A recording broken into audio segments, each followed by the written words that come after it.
আমি একজন সেলসম্যান। পণ্য বিক্রি করতে গিয়ে নারী পুরুষ সবার সঙ্গে কোমল ভাষায় কথা বলতে হয়। নারীদের সঙ্গে কোমল ভাষায় কথা বলা কি জায়েজ হবে? দেখুন, আপনি স্বাভাবিক ভাষায় কথা বলবেন।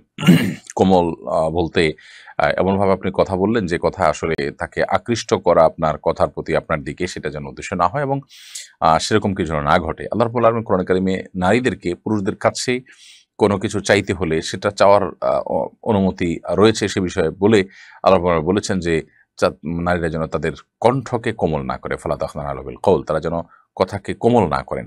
অর্থাৎ কৃত্রিমভাবে যেন কোমলতা সৃষ্টি করার চেষ্টা না করেন, সেটি বলা হচ্ছে। ঠিক একইভাবে আপনিও সেই চেষ্টা করবেন, তবে স্বাভাবিক কথা বলবেন।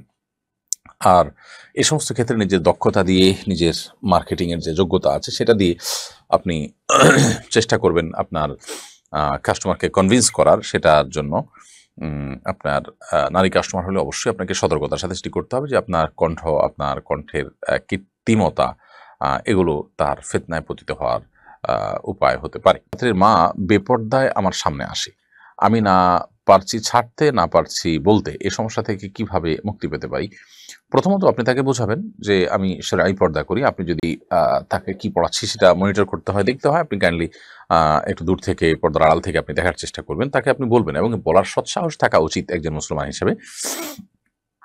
যদি ব্যাপারটা এরকম হয় যে না বলেও কাজ হচ্ছে না কিংবা বলার মতো আপনার সে সৎসাহস নেই কিংবা পরিবেশ নেই, তাহলে সেক্ষেত্রে আপনি অবশ্যই বিকল্প কোনো পন্থা খুঁজবেন। কারণ এটি ভয়াবহ ফিতনার বিষয়। এটি থেকে বাঁচার আপনার চেষ্টা করতে হবে।